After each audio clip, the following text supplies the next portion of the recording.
Okay, so today we're looking at two stories running in parallel.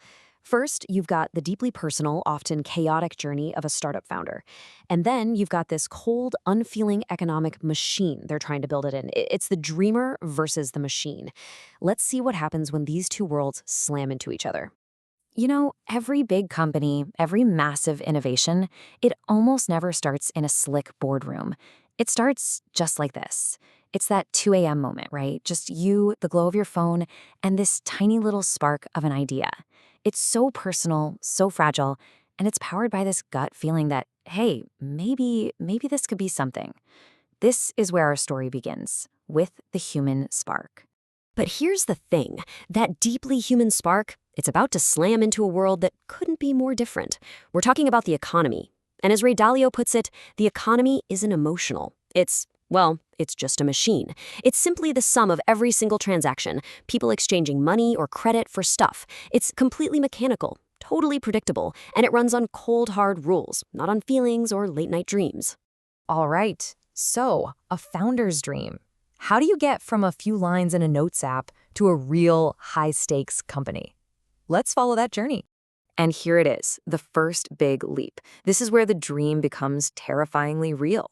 Our founder quits a perfectly good, stable job. They've got $9,000 in savings and a co-founder, Raj. That's it. They're converting their entire life stability into fuel for this idea. They are all in. And how much time does that $9,000 buy them? Just 6 weeks. Think about that. That's their entire runway. They have 6 weeks to make something happen before the money is gone. And when the money's gone, the dream is gone. The pressure is just unbelievable, right, from the very first day. Okay, so obviously personal savings aren't going to cut it for long. If you really want to scale, you have to plug into the machine's main power source. And that, of course, is credit. And boom, $480,000. This is their pre-seed round. And it's so much more than just money, right? It's a lifeline. It's breathing room. It buys them a lot more than 6 weeks. But it also comes with a price. Now, for the first time, they're outside expectations. And once you're on that track, things move fast. Next step, $2.1 million. This is the seed round.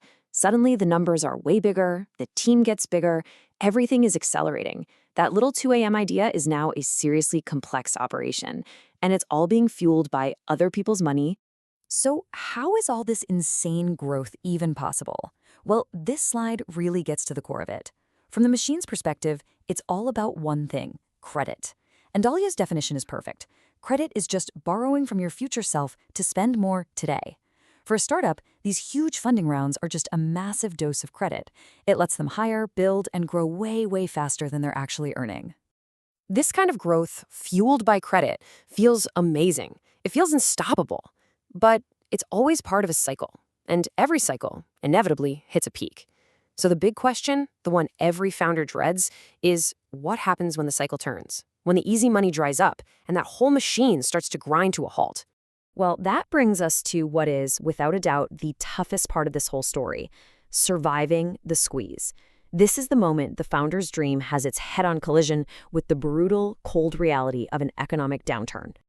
And look at this. The runway is back, and it's even more terrifying than the first time.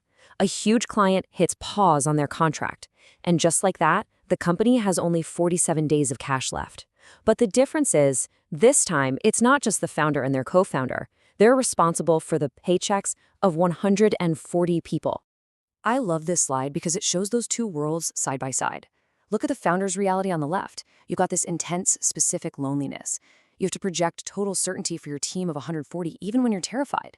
Now look at the right, the economic machine's reality. It doesn't call it loneliness, it calls it deleveraging.